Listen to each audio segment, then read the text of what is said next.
Very good morning and welcome to my online classes. I am doctor Ashok Yadav और बच्चों हम बात कर रहे हैं फाइलम कॉर्डेटा के विषय में। अभी तक बच्चों हम लोगों ने फाइलम कॉर्डेटा के मैक्सिमम कोर्स को कवर कर चुके हैं। पिछले वीडियो में बच्चों हम लोगों ने फाइलम कॉर्डेटा के सुपर क्लास स्पीसीज के दोनों जो लिविंग क्लास है जिसको हम कॉन्डिक्थिस और ऑस्टिक्थिस कहते हैं, उनके विषय में हम लोगों ने बच्चों गहन अध्ययन किया।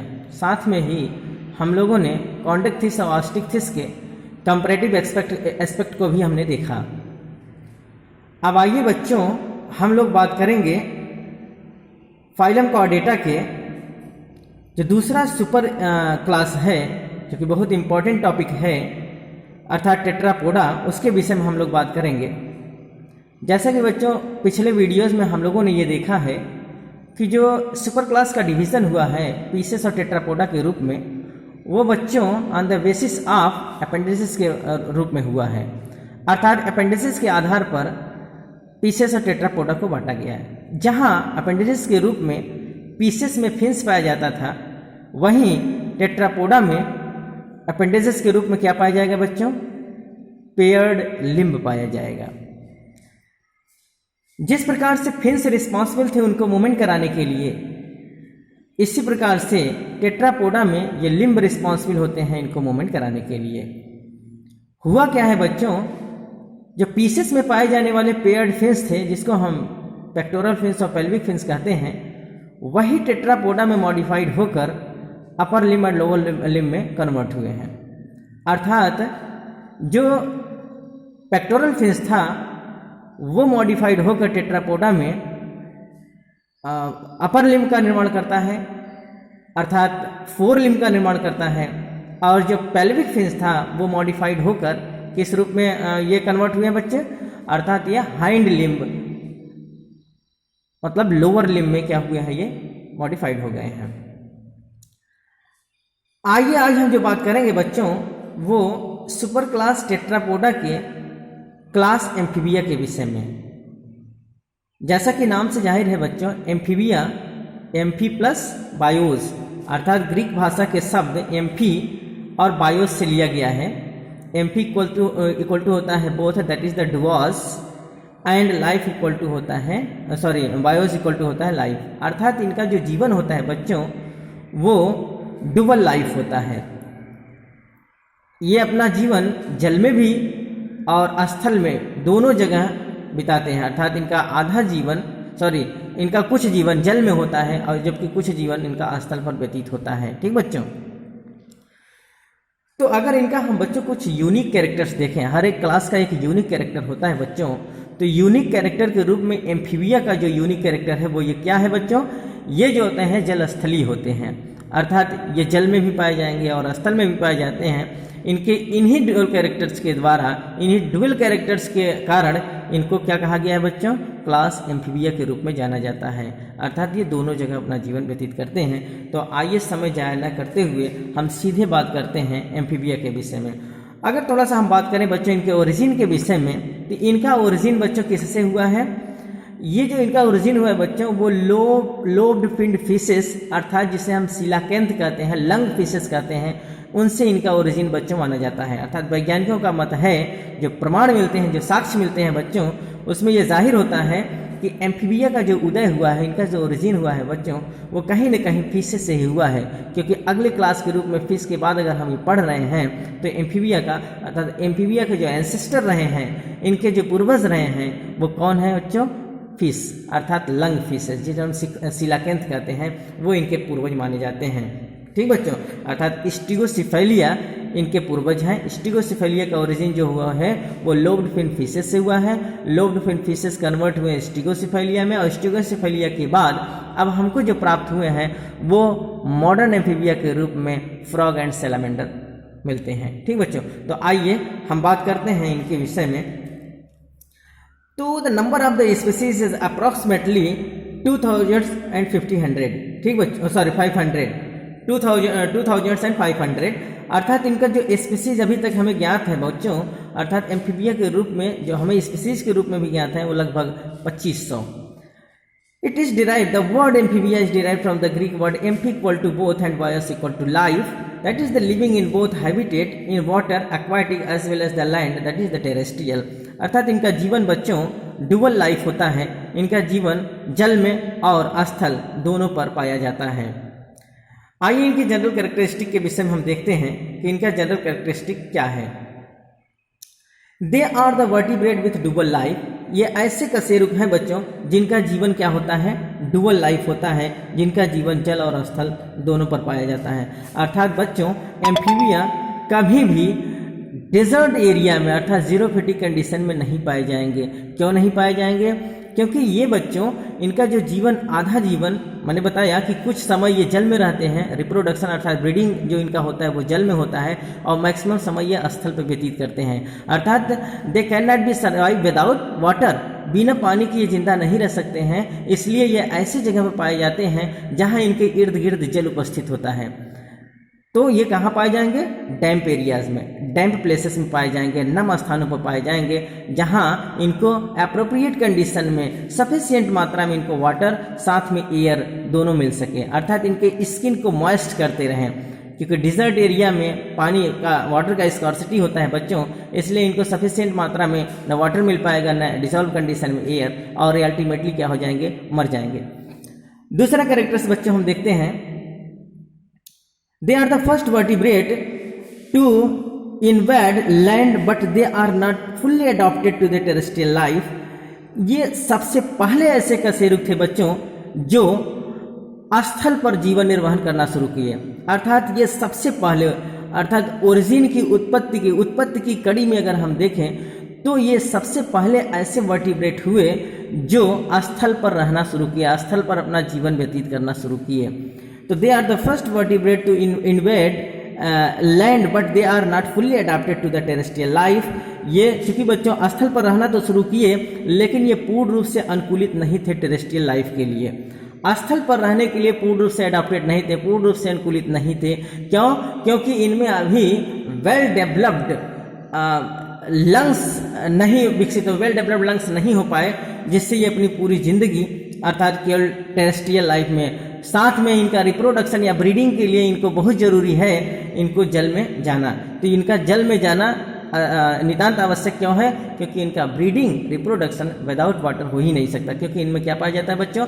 एक्सटर्नल फर्टिलाइजेशन पाया जाता है जो पानी में होता है। ठीक बच्चों, इनकी ओरिजिन की उत्पत्ति के विषय में बच्चों जो मत है, वैज्ञानिकों ने ये कहा कि जो लोब्ड फिन्ड फिशेस थे उनमें जो एयर ब्लैडर था बच्चों, वो इतना ज़्यादा इवॉल्व था, इतना ज़्यादा एक्टिव था कि वो कुछ समय तक लैंड पर आकर अपना जीवन व्यतीत कर पाते थे, लेकिन पूर्ण रूप से ये जीवन व्यतीत नहीं कर। जब इनको कोई प्रॉब्लम होता था तो ये फिर पानी में उतर जाते थे, और कुछ समय बाद फिर ये पानी से लैंड पर चले आते थे। अर्थात ये ट्राई करते थे अपने जीवन को निर्वहन करने के लिए स्थल पर। ठीक बच्चों, लेकिन लंग्स के रूप में या लंग्स जैसा कार्य कौन कर रहा था?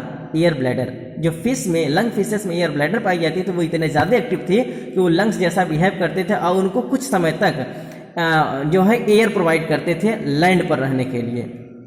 तो इस प्रकार से इनकी ओरिजिन मानी जाती है बच्चों। आइए अगले कैरेक्टरिस्टिक के विषय हम देखते हैं। Amphibian is the smallest class of the vertebrate in the number of the species, अर्थात नंबर ऑफ स्पीसीज के आधार पर बच्चों, नंबर ऑफ स्पीसीज के आधार पर वर्टिब्रेट का सबसे जो स्मॉलेस्ट क्लास है वो एम्फीबिया कहा जाता है, क्योंकि एम्फीबिया में अभी हमें बहुत ज़्यादा स्पीसीज के विषय में ज्ञात नहीं है। तो नंबर ऑफ द स्पीसीज के आधार पर, on the basis of the number of species, amphibia is the smallest class of the vertebrates. Vertebrate के सबसे छोटे क्लास के रूप में हम किसको जानते हैं? एम्फीबिया को। Amphibians first appeared about 370 million years ago, अर्थात एम्फीबिया का उदय बच्चों विकास के क्रम में अगर हम देखें तो एम्फीबिया का उदय जो माना जाता है वो लगभग अब से 370 मिलियन ईयर एगो, आज से लगभग 370 मिलियन से पीछे जो है इनका ओरिजिन माना जाता है। They probably evolved from lobed finned fishes that come on the land to crawl from pond to land. Very very most important बच्चों, इसको आप रिमार्क कर लेंगे। संभवतः ये कहा जाता है, वैज्ञानिकों का ये मत है बच्चों, कि इनका जो ओरिजिन हुआ है लोब्ड फिन्ड फिशेस से। अर्थात जो सीलाकेंथ फिशेस थे, लंग फिशेस थे, उनसे इनका ओरिजिन माना जाता है। क्यों? क्योंकि उनमें जो इवॉल्व अवस्था में जो उनमें एयर ब्लैडर देखा गया वो कुछ समय तक टेरेस्ट्रियल जीवन व्यतीत करते थे। इस प्रकार से धीरे धीरे उनका जीवन, क्योंकि वो कुछ समय तक टेरेस्ट्रियल अर्थात लैंड पर आते थे, फिर पानी में चले जाते, फिर लैंड में, फिर पानी में, और यही कैरेक्टर इनमें भी पाया जाता है, क्योंकि ये डुआस कैरेक्टर इनमें शो होता है, अर्थात ये कुछ समय तक पानी में रहते हैं और कुछ समय तक ये स्थल पर रहते हैं। इसलिए ये कैरेक्टर जो है इनका मिलता जुलता है इनके एंसेस्टर से। तो ये देखा गया है बच्चों की लंग फिशेस जो है वो थोड़ा सा इवॉल्व होकर, थोड़ा सा एडवांस होकर स्टिगोसिफेलिया बने, और ये स्टिगोसिफेलिया अब क्या हो गए हैं, मॉडर्न एम्फीबिया के रूप में फ्रॉग और सैलामेंडर को जन्म दिए हैं। ठीक बच्चों, तो एम्फीबिया फर्स्ट अपीयर्ड, एम्फीबिया सबसे पहले कब देखे गए बच्चे? लगभग अब से 370 मिलियन ईयर्स एगो ये देखे गए थे, अर्थात इनका ओरिजिन माना जाता है। और संभवतः इनका जो ओरिजिन होता है वो लोब्ड फिन्ड फिशेस से that came on the land to crawl from pond to the water, point to the land, अर्थात ये फिर क्या किए बच्चों, जल से स्थल पर धीरे धीरे ये क्या करना शुरू किए, चलना शुरू किए। ठीक बच्चों, अर्थात इनके जो फिन्स थे वो एडॉप्टेड हो गए किसमें, लिम्ब के रूप में। वो जब फिन्स एडॉप्टेड हुए लिम्ब के रूप में तो ये क्या हुए, रेंगना शुरू कर दिए, जमीन पर चलना शुरू कर दिए। Amphibians originated during Devonian period of the Paleozoic era from the Stegocephalia. इनका जो एम्फीबियंस का जो ओरिजिन है बच्चों वो पैलियोजोइक एरा के डिवोनियन पीरियड में माना जाता है, और इनका ओरिजिन किससे माना जाता है बच्चों, स्टिगोसिफेलिया। सो हम ये कह सकते हैं Stegocephalia is ancestor of the amphibians, अर्थात स्टिगोसिफेलिया जो है बच्चों वो एम्फीबियंस के एंसेस्टर कहे जाते हैं। और ये स्टिगोसिफेलिया का जो उदय हुआ है बच्चों वो लोब्ड फिन फिशेस अर्थात सीलाकेंथ या लंग फिशेस से हुआ है। ठीक बच्चों, तो इनका कब हुआ है ओरिजिन, वेरी मोस्ट इंपॉर्टेंट बच्चों आप याद रखिएगा, पैलियोजोइक एरा के डिवोनियन पीरियड में। और किससे इनका उदय माना जाता है, स्टिगोसिफेलिया से। स्टिगोसिफेलिया इज अ एंसेस्टर या it is the ancient amphibians. ठीक बच्चों, एम्फीबियंस आर एक्वाटिक और semi aquatic fresh water not found in sea. Very very most important बच्चों, एम्फीबियंस जो होते हैं बच्चों एक्वाटिक या फिर सेमी एक्वाटिक कहे जाते हैं। एक्वाटिक और सेमी एक्वाटिक का मतलब क्यों कहे जाते हैं बच्चों, ये इसलिए कहे जाते हैं क्योंकि इनका पूरा जीवन केवल जल में बीत नहीं सकता, क्योंकि कुछ समय तक ये ब्रीडिंग पर्पस से ये कहाँ जाते हैं, जल में, और मैक्सिमम समय पर ये कहाँ रहते हैं बच्चों, स्थल पर रहते हैं।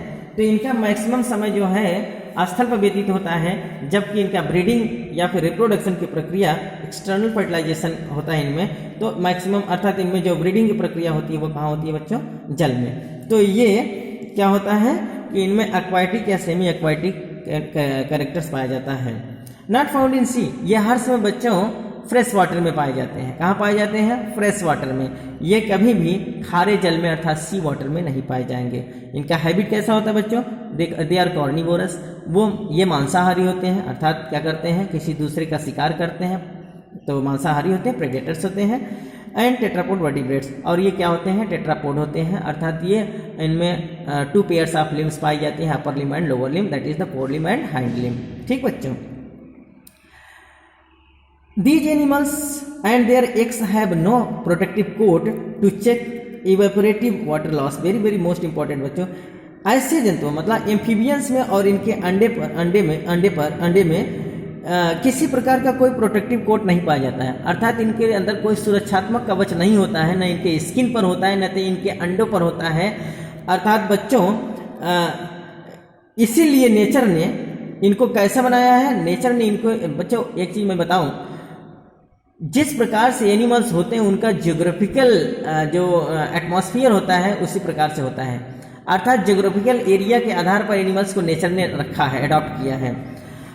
इनके अंदर चूंकि कोई प्रोटेक्टिव कोट नहीं पाया जाता है, किसी प्रकार का कोई सुरक्षात्मक कोट नहीं पाया जाता है बच्चों, इसीलिए इनको डिजर्ट में नेचर ने नहीं रखा। अगर ये डिजर्ट में होते और इनके शरीर पर प्रोटेक्टिव कोट के रूप में कुछ भी नहीं है, सच एज द स्केल, तो क्या होता है, ज़्यादा से ज़्यादा पानी मतलब वाटर लॉस इनके शरीर से होता, क्योंकि उनको रोकने के लिए कोई प्रोटेक्टिव कवर ना होता।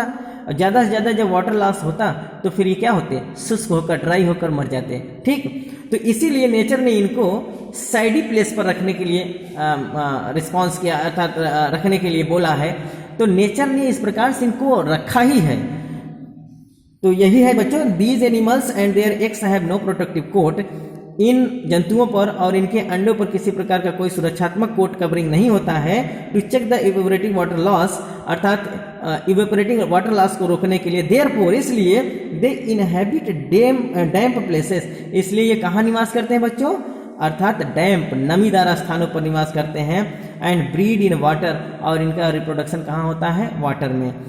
तो अगर बच्चों इनके शरीर से कुछ पानी इवेपोरेट होकर बाहर निकलता भी है तो ये ऐसे स्थान पर आते हैं कि तुरंत इनको पानी मिल जाता है, अर्थात वाटर में चले जाएंगे, इनको वाटर ये कंज्यूम कर लेते हैं, फिर से रिगेन कर लेंगे।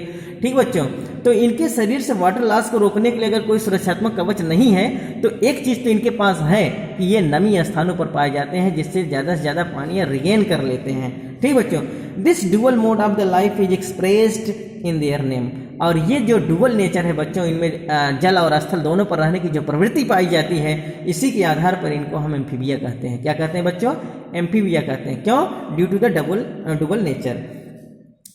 तो आइए हम इसमें देखते हैं बच्चों कि एम्फीबिया, क्लास एम्फीबिया में हम किसको किसको पढ़ते हैं। तो it includes salamander, frog, toads, newts and सिसिलियंस।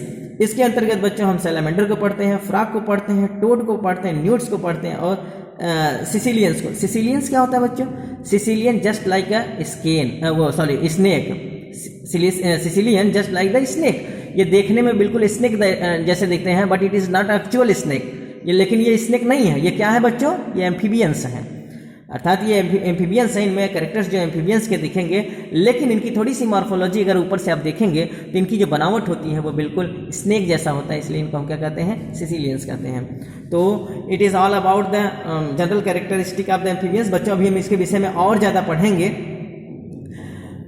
तो क्योंकि वीडियोस लंबा होता जा रहा है बच्चों, अगले कैरेक्टर्स के लिए हम अगले वीडियोस में बात करेंगे। तब तक के लिए धन्यवाद।